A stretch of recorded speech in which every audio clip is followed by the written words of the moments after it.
Alright, so y'all, we're talking about lust today.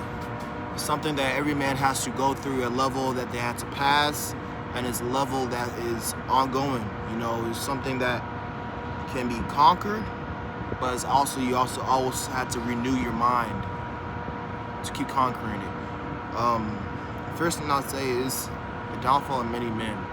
You know, Napoleon, King Solomon, and King David all failed to lust. All failed to lust in some way, shape, or form. And I've seen it happen countless times in my life, just growing up, you know, seeing people like having intercourse so much that they don't use protection, they finish inside, and then before you know it, they have a kid, and they're repeating that generational curse of raising a kid without being in a marriage or even being there to provide for the kids. So it's something that you really gotta focus and work on defeating so you can have life and life more abundantly. So one of the first verses I'll mention is Matthew 6:33, and this verse says, "Seek ye first his kingdom and his righteousness, and all things be added unto you." Seeking God's love, that is such a potent source of energy, potent source of fulfillment. And you know, while we put on here on earth, the primary reason to learn is also to feel. And you know, one thing about lust is that is one of the most potent feelings you can get on earth. You know, through having sex.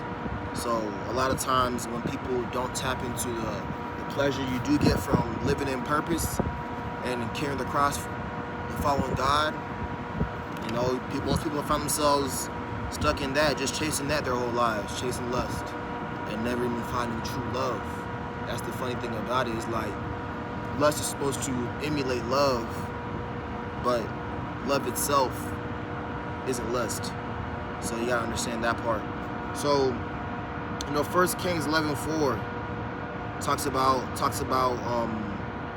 David, talks about Solomon rather, and how in these latter days his heart was not fully devoted to God. He wasn't devoted to God in his latter days. Why? Because he had too many foreign wives.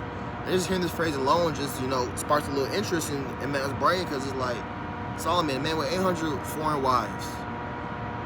You know, eventually he starts worshiping them and follow their religions they worship in his older years.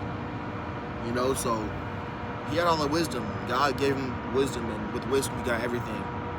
And this wisdom wasn't enough because he departed from seeking God.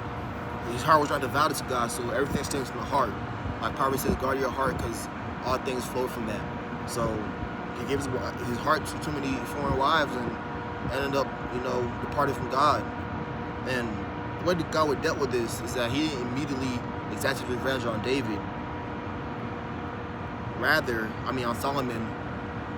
Rather, he gave a punishment to his children after he finished. So took away his kingdom and only left one tribe his children could rule over. So seeing how not only your consequences, see not only how your actions affect yourself, but also how it affects others. And that ties back to generationally, because it's like, as far as the black community, you know, the family unit has a broken part strategically, thinking about everything that's been marketed to the black community. A large part of it is a frequency of music. Look at the songs that are popular in the black community. There's a lot of sex, drugs, and alcohol, and lust that has been really pushed, and greed and money and, you know, material and fleshly desires. That's what's being pushed on black people. And the thing about it is, like, you know, black people, we have a large amount of spiritual ability, and that has been perverted and chose to worship ourselves, whether it's lust, whether it's chasing money, so it'd be just self-promotion, and not for the betterment of the community, but the betterment of ourselves and our families. And it's like, when you're talking about life, the deeper and the more you actualize, the more you sense that we are all together, we're all one. Therefore, I need to make a change that's going to impact everybody, not just myself. So I'll say this is where lust pulls you from. Lust pulls you only into yourself. Say, I want to feel this, and I want to make it feel so good too. It's like, that's what lust does. But I say seeking the love of God.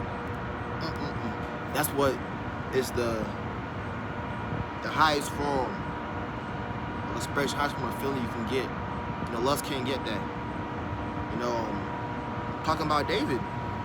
You know, this is a man who slept with one of his soldiers' wives. You know, got her pregnant. Trying to have him sleep with her. Then when he did it, you know, had him killed in battle. So this is something you really gotta be able to realize. Is like, although he lived his life, God described him as a man after his heart. David, a man after God's heart. Why? Because he was repentant. He really felt sorry when he did wrong. He really wanted to do right. So he expressed that. With Psalms 51, he expressed his sorrow. You know, after that, you know, he was faithful. He trusted God even as a shepherd. Even when he was facing the Goliath, he trusted God. He was faithful. You know, and he worshiped God. He made psalms. A lot of psalms he wrote. David. Yep. The man himself. So because of this, you know, you see, he talked about the songs of Psalms, just how great God is, his love, how he comes in and transforms your life, transforms your heart, renews your mind. It's amazing. And he was obedient. He started to follow God's will even when it was hard. Because it's going to be hard. The higher you rise, the harder it gets. New levels, new devils. People know this. But not everybody want to tap into it. So, I hear people saying, like, the reason why God entrusts you with more because he realized how higher hand the little that he has given you with. Having the ability to have as much money as possible, it can really kill a lot of people if their heart is in the right place with connection with God, because people got to have a real grip on their desires, because how much is too much? If they don't find that answer, if they don't limit themselves, they'll find out they'll die trying to figure out the answer to that question.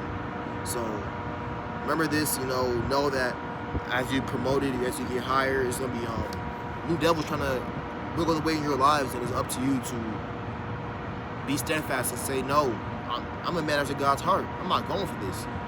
And just let it be that, really. So last thing I'll leave you with is be not transformed, be not of this world, but be transformed by the renewing of your heart and your mind. And this is what I'm talking about. Romans 12:2.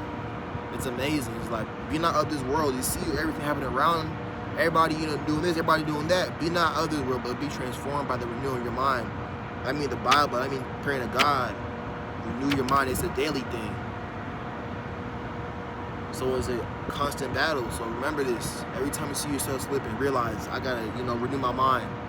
Put God right in front. Because that's when everything gonna blossom.